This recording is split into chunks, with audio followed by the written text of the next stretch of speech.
The National Football League lost a legend Sunday. Pro Football Hall of Famer Frank Gifford passed away in his Connecticut home at the age of 84. A versatile star both on defense and offense, making Pro Bowls at 3 different positions: running back, wide receiver, and defensive back, in an era when NFL players were starting to specialize. Gifford went on to a successful second career as a broadcaster, joining Monday Night Football. He was the NFL's most valuable player in 1956 when he led the Giants to a league championship. His family released the following statement: "We rejoice in the extraordinary life he was privileged to live, and we feel grateful and blessed to have been loved by such an amazing human being." Skip, how will you remember Frank Gifford? Molly, you used the word iconic a few minutes ago as you were leading into this segment. And Stephen A., this man was iconic, and I don't use that word very often. This man, Frank Gifford, was the definition of a legend to me. A sports legend, a broadcasting legend, golden boy, running back, tailback, as they called him in those days at USC. Then on to the New York Football Giants, where he was an MVP and obviously a champion. And then on to the Monday Night Football booth, where he was the ever dependable glue that kept that show together through that all-time great run of Howard Cosell, Dandy Don Meredith, as Frank Gifford was able on a nightly basis to referee those two, to keep them barely in bounds and the broadcast on schedule. He was masterful at it. I was always shocked, because I crossed his path, Frank's path, a lot in press boxes, how nice he was to me, and I was just some newspaper guy from early on Los Angeles or from Dallas.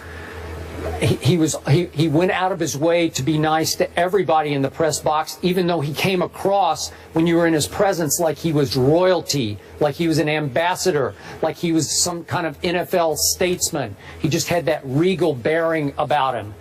He did the league proud for years and years as a spokesman for the National Football League, and in the end, he will be missed, because his presence will be missed in the National Football League. Well, Skip Bayless, what I'm going to say is this: I'm going to do this man justice and pay homage to him by saying as few words as I possibly can, and leaving that up to you, simply because when he was playing the game of football, I was not even born yet. And when he was broadcasting, calling 588 consecutive NFL games, you know, him with Don Meredith and Howard Cosell, it's the reason why I not only grew up loving football, but I grew up loving sports. The 3 of them together were absolutely phenomenal. I had the pleasure of meeting Frank Gifford one time in the 90s. He was a gentleman, you know, on an extraordinary level. He was just a kind, decent person. When you met him, he lived up to the reputation, because everyone who had spoken of him had said that exact same thing.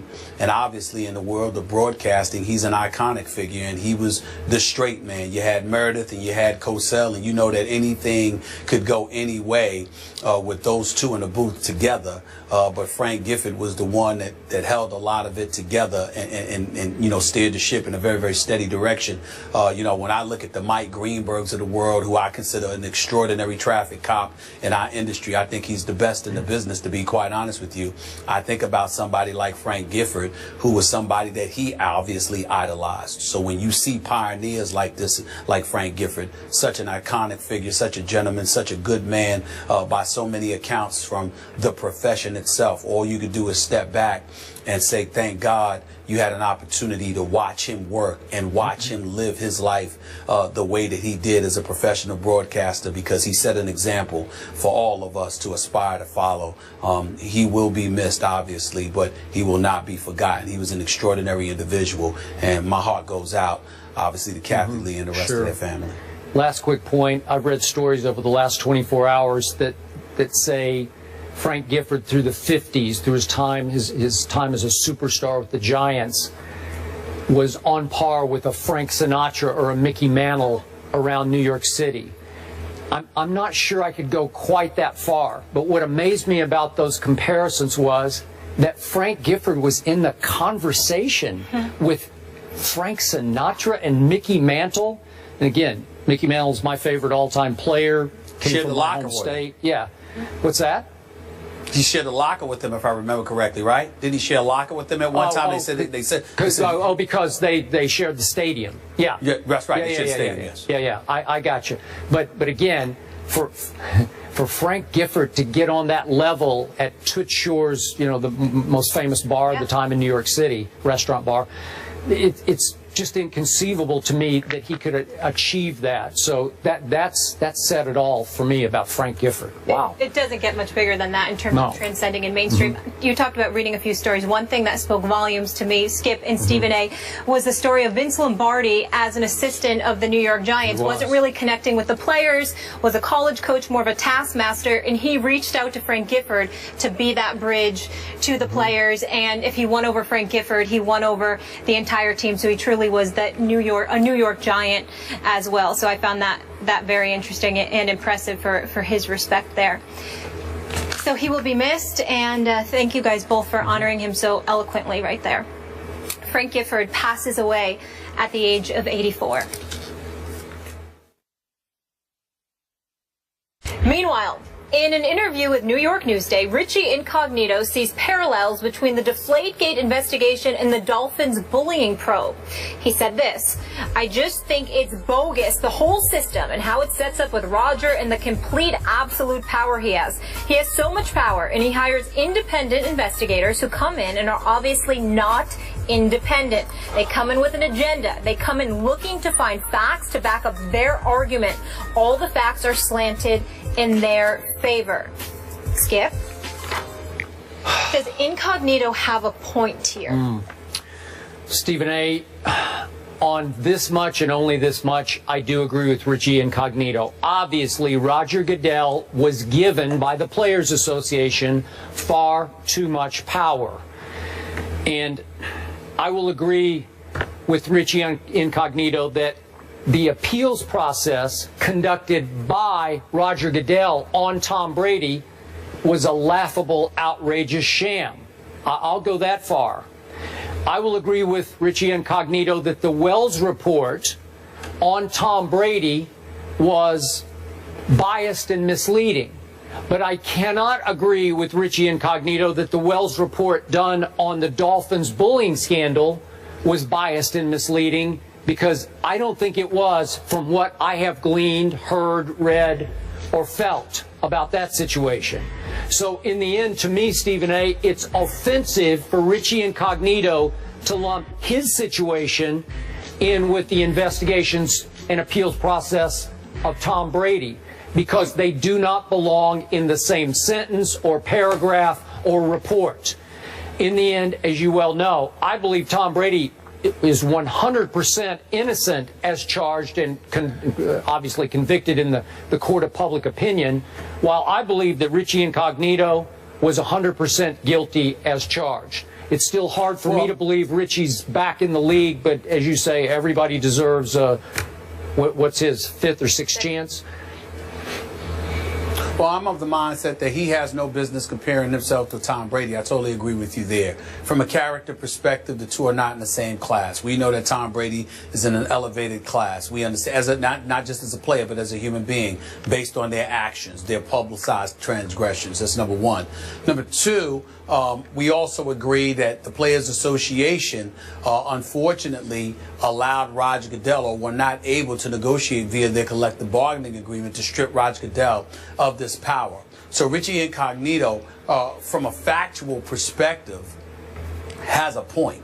And I don't think it's incumbent upon us to disagree with that. But I will say this: he's not the one to be making this case. I mean, Richie, if there was ever a person who needs to shut the hell up, it's Richie Incognito. Agreed. And the reason why is because of the incidences that he has found himself in. Because when you talk about the power of the commissioner, what he should be is grateful that the commissioner didn't exercise that power to sit there and tell him, get the hell out of the league and stay out of it because you're bad for our image.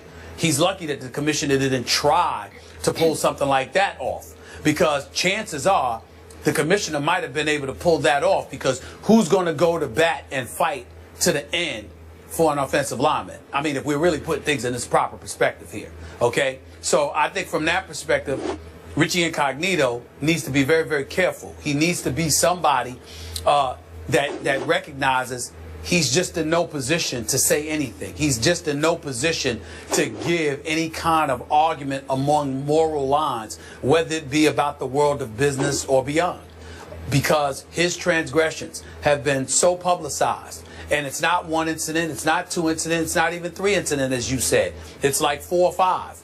The fact that he's found himself in so many compromising situations, he just needs, or precarious situations, he just needs to chill. Be happy that you're back in the league, play football, and shut the hell up. Because you're lucky to be wearing an NFL uniform. Yeah. And remember, I'm in support of him getting a second chance. You know that, Skip. Yeah. But not with him opening his mouth. No. Play ball, collect your check, go home. And by That's the way, what he needs to do. Again, for the record, we were at Bill's camp last Wednesday, and I believe on Tuesday they announced that a current starter at guard for the Buffalo Bills is Richie Incognito. So he's in the starting lineup now. Well, what I was going to say is this. And see, here's the other thing about Richie Incognito. Listen, we don't need to pool guests for this show. You know how I feel. Damn it, we don't really need guests. We'll be just fine without them. You know what I'm saying? You know how I feel. So, I mean, but if Richie Incognito has something to say, he could have came on the set. Mm-hmm. You understand? But you wouldn't want to be in that hot seat because somebody like named Skip Bayless or myself might have turned that around and say, okay, since you want to put yourself in this line of fire and you got so much to say, now answer some questions. So in other words, you want to bloviate, but you really don't want to because you don't want to be in that hot seat. So in other words, you knew how to shut the hell up when we were at training camp. Don't start talking now when you're able to give a report or a quote or something like that, and then ultimately that be the end of it. You want to talk the talk, walk the walk. I agree. Wouldn't you agree with me that from all we heard and read from other players in that locker room, and also obviously from Jonathan Martin, that Richie Incognito was not wrongly accused? I think he was rightfully accused and convicted. Would you agree with that? Of the bullying scandal? Yeah. Mm-hmm. Well, I guess so. But remember, Skip, my argument was that you had a bunch of brothers, a bunch of black players, that literally considered him an honorary brother, more of a brother than Jonathan Martin, which I found incredibly offensive. And ignorant. But they did that, so it's pretty hard for me to say that a lot of them felt like he wasn't guilty, that a lot of them felt that he was guilty, because a lot of them came to his defense. Okay. Now, allow me one further comment on the comments made by the Commissioner, Roger Goodell, over the weekend at the festivities in Canton at the Hall of Fame enshrinement. The Commissioner said that he needs to uphold the credibility of the league by making sure that these penalties for Deflategate are enforced. And my first thought, forgive me for saying this, credibility of the league? How about the credibility of the commissioner of the league? That's the credibility that is most in question for me now as we sift through the rubble of Deflategate. Yeah, I agree, Skip. I don't have any problems with that. Thank you for letting me say that. Someone whose credibility is not in question, Michael Jordan, greatest all time. We're not debating this. Nope. Okay. Well, one of the greatest coaches of all time, he'd actually put him on the bench for someone else. Find out who that is on the other side of the break.